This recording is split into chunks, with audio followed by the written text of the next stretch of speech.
views and opinions expressed in this program are those of the participants and do not necessarily reflect the views of BronxNet or the program underwriters. Coming up on this edition of Perspectives, we go 52 blocks. Martial arts and boxing coach master Lyte Burly joins me up next, explaining and demonstrating what 52 blocks is all about. You're watching Perspectives with yours truly, Daren Jaime. What's on your mind? Express what's on your mind. What's on your mind? Anything relevant to life, you bring it to the table. Whether you make a move solo or a movement with a stable. No fables, you speak on your decisions. Cause in the long run, it's your voice, your views, your vision. Keeping it real with many messages for you to know. This ain't radio, but DJ runs the show. Entertainment, he rocks it. Politics, he locks it. The host with the most would handle any topic. Don't forget to share your perspective with shines of light. Cause it might make a difference in someone else's life. Make a difference in someone's life. Express what's in your heart and your mind. Share your perspective. What's your perspective? Let them know. And hello, everyone, and welcome to another edition of Perspectives. I am Daren Jaime, and of course, we thank you for joining us. And as always, you can watch Perspectives here on BronxNet's Channel 67.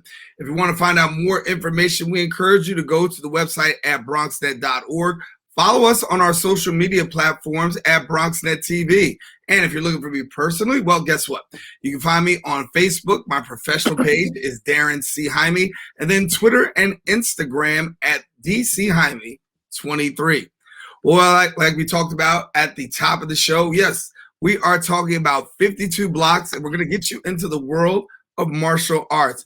Our guest, a very good one, an expert in the field, talking about Lyte Burly. In 2007, Lyte founded 52 Blocks Incorporated, where he offers in-person and online training sessions to students between the ages of 6 all the way up to 45.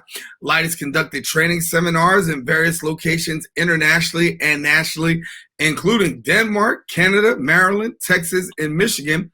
He's produced now and some instructional DVDs, accumulating over 1 million views on more than 175 instructional videos on YouTube. He has a website, and Lyte also sells his books, including The Legendary Art of 52 Blocks and the Habits of a Warrior. Pleased to have on our show right now, Lyte Burly. Salute. Welcome, Salute. brother. Thank you.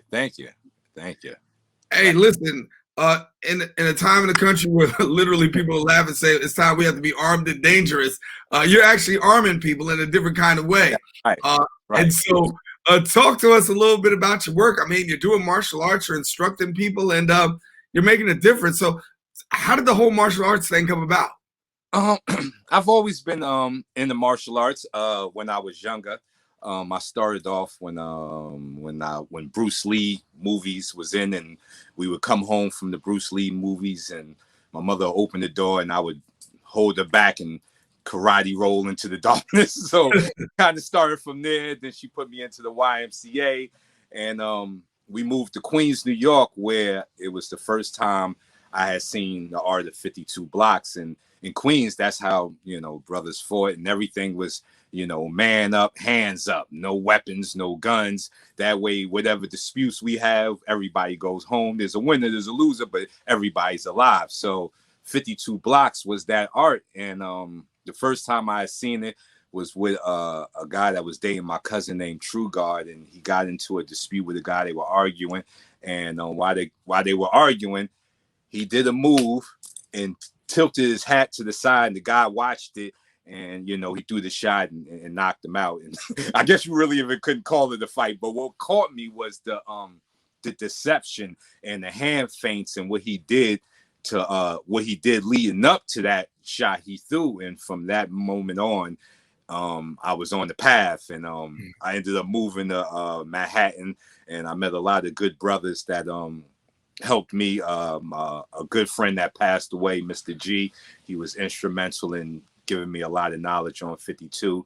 Then I met my head teachers, Mr. Roberto Sharp and Mr. Wilson Pitt, and that's when the explosion happened, because up to that point, nobody could really explain to me like what they thought 52 was. What I seen it as was a defensive system, like a way to train your shield. And being in the world of martial arts, everybody's thinking about how to hurt somebody.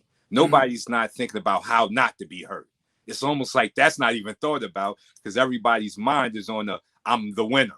You know, nobody wants to say, I'm going to be the loser in this fight. So defense is like, it's not even talked about, really. It's like something the punks would do. Like, if you're a real man, you stand and deliver. So it was Wilson Pitts that had shown to me that the path of defense came when black fighters were allowed to compete in boxing, and what black fighters brought in was defense, the other flip side of the coin. And before this, boxing was a brutal art. It was outlawed. Like, they had to have it in the back of speakeasies and away from the police, because at that time it was, you know, the victorious one went home looking like a pound of chopped meat. Even though he had the belt on, his wife couldn't recognize him.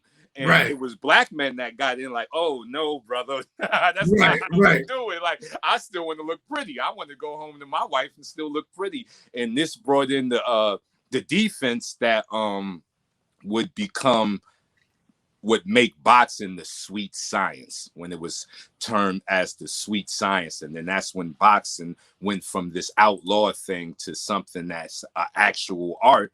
And the defense of that kind of trickled down into its own art, which was 52 blocks. And that's what the brothers were doing. But for you, honestly, you took that and you didn't just take it and ran with it for yourself. You learned it, you mastered it, you became that, but then you decide now to pass this on and to be a teacher and to teach, you know. And I said in the intro, you got anybody from the ages of 6 to 45 coming on in and learning. Talk to me a little bit about the work that you're doing in instructional. Oh man, well, I ended up doing a seminar with a guy named Dominic Izzo, Chicago PD, and you know, he said the one thing he liked about 52, since it was all defense, they could actually learn it without, you know, having to hurt somebody, because a lot of the arts that were coming to them was like, you know, break somebody's neck, break an arm, and they, you know, like, we couldn't really use those tactics. And we liked this, like the art of non-fighting, and that's when it clicked to me, and I was like, that's a very good term. So what I teach with the young men is how to be defensive, to where you can end the fight before the fight actually starts. Because once you make it a fight, no matter, you know, skills definitely matter, but it could be any given Sunday and you can be the good guy and still go home hurt. But with defense, you can not only protect yourself, but you can end the fight, because most people don't want to fight against something they can't hit. Like, you know, after a while, that kind of pulls your brain out of the fight, and you can end the fight without anybody getting hurt. Or you could just, you know, I taught an all girls seminar in Morgan State. My daughter set it up, and I taught them, you know, block, feint, and evade, which was like use the defense to escape. Because once you engage in the fight, it's going to be a different thing. You know, the fight is, it could be, you know, this is a man, he's stronger than you. So even with all of your skills, you can still lose. So the defensive way of using the 52 as a way to escape seemed more logical and more real to what I've seen what fighting could be. So I teach, you know, the young men. I've done a lot of seminars working with the women, the young men, on that. If you heighten your level of defense, which is self-preservation, you know, you can actually, you know, make it home safer than, you know, what, you know, fighting back. And which is, there is a time to fight back, but a lot of times you can end the fight on defense. And then what happens is the physical training of it seeps past the physical, and you start to learn how to defensively end fights verbally without even having to go there. So, I mean, the big word that we're using here is de-escalation, right? And I mean, many times when you watch a lot of videos, God help us, on YouTube, or you see them on social media, you see the offense, you see how it goes down, but very rarely do we actually see de-escalation. And so, for somebody who's watching, how hard is it to really learn some of the things that you're teaching? Well, you know, I've always said self-preservation is built into you. Offense is not. We don't naturally know how to throw punches because your hand wasn't really made for punching. We don't really naturally know how to kick because we're two-legged creatures. We don't naturally know how to wrestle because we're not a king python. So offense is really outside of you. Defense is within you. Like there's a block, the most famous block in 52 is a block called Skull and Crossbones. Now this is a scientific look at it, but most people, if you try to hit them with something, they'll do something like this anyway. So right, it's already in you. So it's way easier to learn the art of self-preservation than to learn the art of trying to kill another person. It's a powerful tool. Yeah. And so as you're moving out and about, talk to us about what you're doing nowadays. Well, nowadays I've got with a very super management team, Bullion Management. Shout outs to them, and we're working on the slap boxing tournament. I want to bring slap boxing back for the kids, and that's a way for them to test, because that's how we used to play with our 52 when I was coming up, was through slap boxing. So we're going to get some special gloves made that kind of look like a hand, padded up, and they'll be able to go out there and, you know, have fun with the slap boxing, represent the 52, and get something that gets them off the couch and away from the PlayStation games for a little while, get them a little bit more active. I'm hoping to do choreograph some fight scenes. I think 52 blocks is a beautiful art. Any directors watching this, call me up, call me. Right. 52 blocks is a beautiful art for the screen. Tyler Perry, these brothers need to. It's the only Black American fight. It's the only American fighting art. America has no other fighting art besides 52 blocks. So it's the only Black American fighting art. So it would tear up movies. Matter of fact, Ludacris, who's a supporter of it, did a segment. He has a fight scene in the new Fast and Furious. So go check that out. So we got some big boys that's supporting us. CT Fletcher, he's working with us to help us get the word out there. But so I'm hoping to choreograph some fight scenes and start showing 52 in that level, because I spent the last 15 years just trying to show the effectiveness of it. I flew to different countries. I got over 10,000 hours of sparring. So I really battle tested it. I wanted to make sure it was correct, that the techniques I was displaying. And so I definitely want to do more seminars. That's another big thing. But between the getting it onto the movie screen and the slap boxing league, that's the two big pushes that we have coming up. Yeah, winding down our time together, but I just want to ask you the question. Talk to me a little bit about what's the message that you want to send to people through your work. Self-preservation, love yourself. Defense is love of yourself. Offense is love of hurting someone else. So I believe martial arts, we believe in mental, spiritual, and physical. Because when you work the physical enough, because you're sitting by yourself so much, you start working on your mental.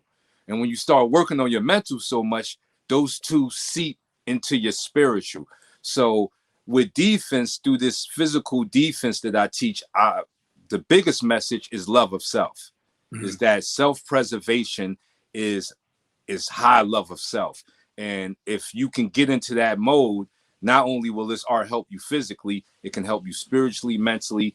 It's like the Book of Five Rings. Like, you can use these philosophies in business, So the core focus point is love of self, self-preservation. Before we go, I got to wrap up, but let me ask you a question. How do people get in touch with you, brother? Oh, man, you can reach me at lyteburly.com. That is the big website. We got all of I got 8 digital downloads, 1 physical book, 4 ebooks. I have 2 online courses, learn-martialarts.com, which is the one where you can learn to certify. And we also have advanced.lyteburly.com. That has many playlists. I got different teachers teaching different arts on there. You can also find me on Facebook under Charlie Burly, Instagram Lyte Burly 52, and on YouTube, which has been my baby, 52 Blocks Info. We got 50,000 subscribers, over 5 million uploaded views. So we doing pretty good over there. And I just switched the reactionary videos now. So we're going to go to a podcast. So, you can check that out on my YouTube channel. Well, Lyte, definitely been a pleasure to have you here, man. And certainly got to come back and check us out here on Perspectives. Yes. I would love to come back. All right, Lyte Burly, our guest here on Perspectives. Listen, I want you to stay with us. We got our next guest coming up in just a few seconds. Don't go anywhere. We'll be right back.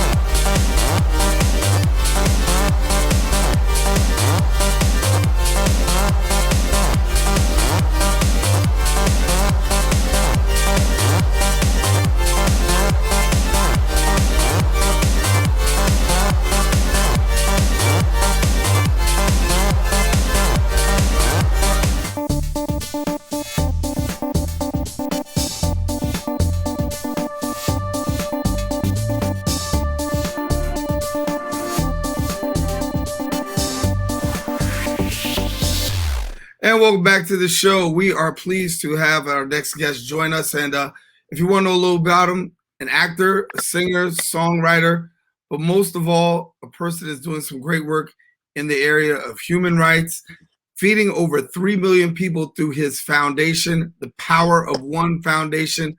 He's one that's been doing a few things. We can talk about Days of Our Lives. We can talk about singing. We can talk about literally putting boots on the ground. And not just that, an owner of a soccer team. Andre Roberson joins us here on Perspectives. Andre, good to have you, brother. Good afternoon. How you doing? Thank you for having me on. I'm doing good, man. Got a whole lot to chop up in a little bit of time, so we just gonna get right at it. But Right. I really want to be able to have an opportunity to talk to you because you've done some outstanding work. When we talk about COVID, we had food insecurity before COVID. COVID really further exacerbated that. But your foundation literally put boots on the ground in California, able to feed more than 3 million people. Talk to us about the work of Power of One Foundation. Well, Power One Foundation is a culmination of 17 years of work. My mom and my grandmother actually started another nonprofit, Official No One Left Behind. And so today we've serviced over 11 million pounds of food. Through that, I wanted to expand my efforts. So I started my own nonprofit and wanted to just concentrate on logistics and taking my creative efforts and applying them to a nonprofit model to be able to raise money, but also be able to be in the community. And when the pandemic hit, I was one of the first nonprofits in Orange County to start weekly distributions. I got food for 7,000 people. Didn't know what to expect. I ended up at the first distribution having a 10-mile line. Mm-hmm. And from that 10-mile line, I stayed at one location for 3 weeks. Then the police shut me down and decided to partner with me. And that began my road. So I moved all across town in some of the biggest locations, landmarks in Orange County, like the Orange County Fairgrounds, Santa Ana College, which is a staple, partnered with IKEA and Northgate Markets and other businesses that came in and joined in. So we were able to do weekly distributions. And from doing the weekly distributions, I was able to garner more food within the city to be able to partner up with other local nonprofits between San Diego and Northern California to be able to make sure that we expanded our reach into food insecurity. So this is something that I believe is very important in my life. And I feel that it's my calling, what I was called to do, to be here for the community, to be able to feed. And, I pick up over 1 million pounds of food a month that I distribute into the community. Right. And when we talk about this, I want to go back to what you said, because I didn't want us to just brush over that. When you first got started, you started out. You're out there, you're feeding people. And the lines were long in California. And you ended up with the police actually shutting you down to the place where they go from shutting you down to partnering with you. Sure. Absolutely. And that was during a climate where, we had a lot of unarmed Black men being shot. So the social justice climate was very shaky. So for me, it was surprising, but it was a breath of fresh air. And it was a turning point in starting to build a relationship with our police department. And it showed me a different side because, they had to adjust traffic almost 3 to 5 miles away from my distribution and bring that in. And not only that, I had the chief of police, I had sergeants of police out there putting boxes in the car, as well as mayors, congressmen, and then all of the community. So it was really a community effort, and businesses like Northgate Markets donating me 30,000 square feet of warehouse space during the pandemic because I'm receiving 10 to 15 truckloads, doing 10 to 15 distributions a weekend. Mm. And at one point, did you say the situation is really bad? Because when you look at California, we knew that next to New York, the hardest hit. But when it came to the food insecurity, I think a lot of people took that for granted. But you were able to see it front and center. Were you surprised by the amount of people that were actually gravitating for food? I really was, because for me, before the pandemic, I would do monthly, roughly about anywhere between 500 to 1,000 families that would be consistent with me. But then once the pandemic hit, it was like, you had everybody from every level of income, white collar, blue collar, and then, your hardest hit areas within Orange County, LA, San Diego, that were already in need, that just went further into a need. And so, when you got Land Rovers, Teslas, and different things driving through your distribution line, you're like, wow, okay, this has really hit in all sectors of our community. And they're just not getting it to get it to fill, just to pick it up. No, they get it because they really need it. Yeah, absolutely. You got to realize a lot of the businesses closed, restaurants closed. You had people who had owners who had businesses that had to fire all their employees because they couldn't hold on, and they had never been in this circumstance. I've had people driving through the lines, in a Tesla crying and telling us their testimony. And for us, we're in a business where we don't judge. It's not my job to judge you different things. If you come through the line and you say you need food, my job is to give it to you. God bless you. Right. Well, I want to take a moment to talk a little bit about before you got there, because as we said on the outset, you're an actor, you're a singer, you're also, songwriter, you got a whole lot going on. But we know that you're an actor, spending some time on Days of Our Lives and then some. But talk to us a little bit about that acting career. Acting career, I've really had a really blessed acting career. I got discovered by Judy Landis, John Landis' sister-in-law, who said, "Oh, you're going to be famous." And, I looked at her like, yeah, whatever. Next thing I knew, I was on Silk Stockings. And then I'm, doing commercials with Lou Holtz and Chris Rock and Kobe and Shaq, may he rest in peace. So for me, from there, I was bitten. And I got the opportunity to be on Days of Our Lives for a good stint. I was in Notorious, other films, District, Dangerous Minds. And now, further into it, growing and not wanting to be typecast in different things, I got a chance to learn the backside of the industry. So now I started my production company, and now I have movie productions that I'm putting in the works. We're definitely doing a documentary on how I fed 3 million people during a pandemic in 1 year, because I think that story needs to be told, because it was not easy. And and we didn't have any government grants and so many things. It was the community that funded. So it's a miracle story. Yeah, when you talk about that miracle story, obviously it's coming to a documentary through your production company. And you've got the acting, the singing, you talk about that. But then I didn't even bring in the fact that you own a soccer team. Absolutely. So through my musical ventures, I had a partner come up to me and he was like, "Man, will you help me out with my soccer team? I really love your business ethics and what you do, and I believe you can help." And so, I told him, I said, "Okay, well, let me take a look at the team." Went out there to one practice, and I saw these women putting their hearts out there on the field in a practice, and saw moves that I was like, okay, dang, I could probably never do that. And I saw the skills. But then after talking to these women, they were like, "You know what? We really want to do something with their life. They don't do enough for women's soccer." And I looked at it as a prime opportunity. I'm like, yeah, you're right. You know what? Women do need to be supported in athletics and the soccer field, because MLS is doing great. So for me, I looked at it, I was like, you know what? I'll take this challenge. And then we got into our first season this year. And we did pretty good. And, coming from off of COVID, nobody in shape and everybody getting in shape, and, having your coaches, we had a really good season, and these women worked their butts off during this season to move. So I'm excited for us to get into our second season. We're bringing in more coaching staff, partnered with Salvation Army.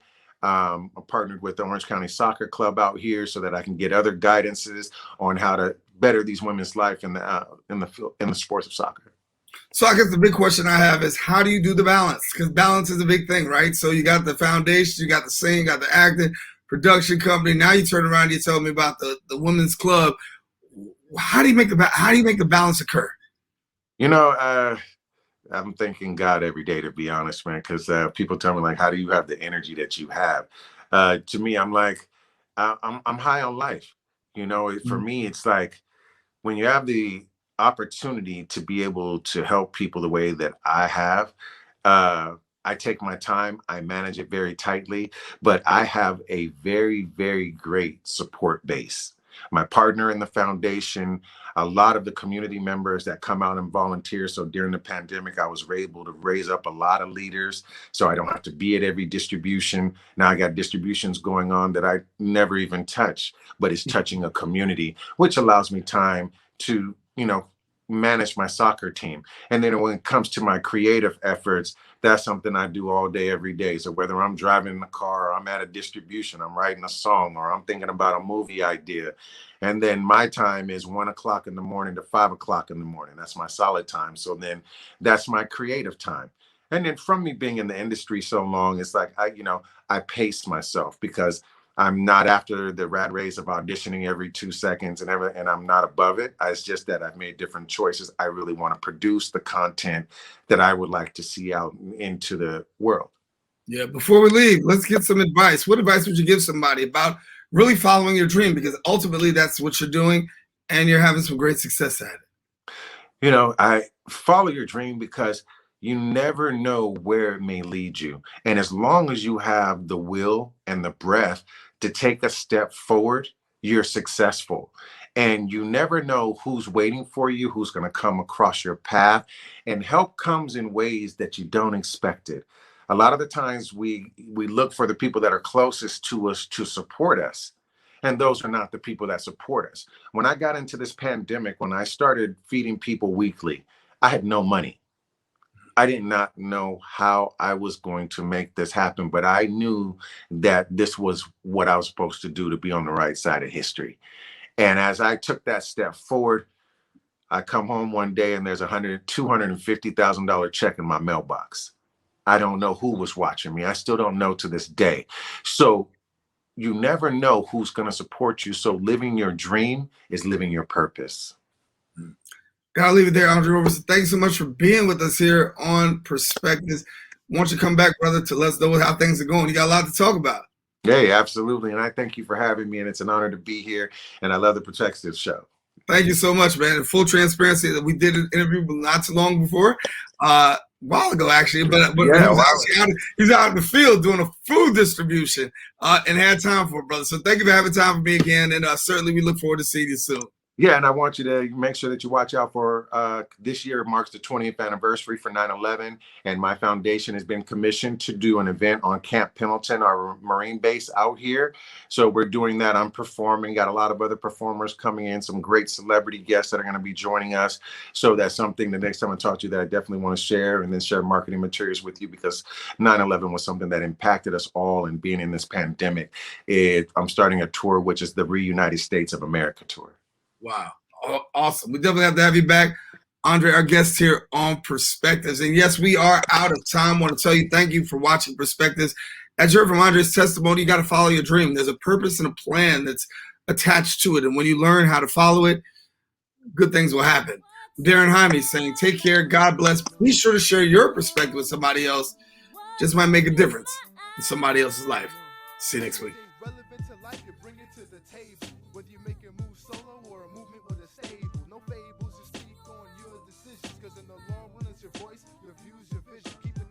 Many messages for you to know. This ain't radio, but DJ runs the show.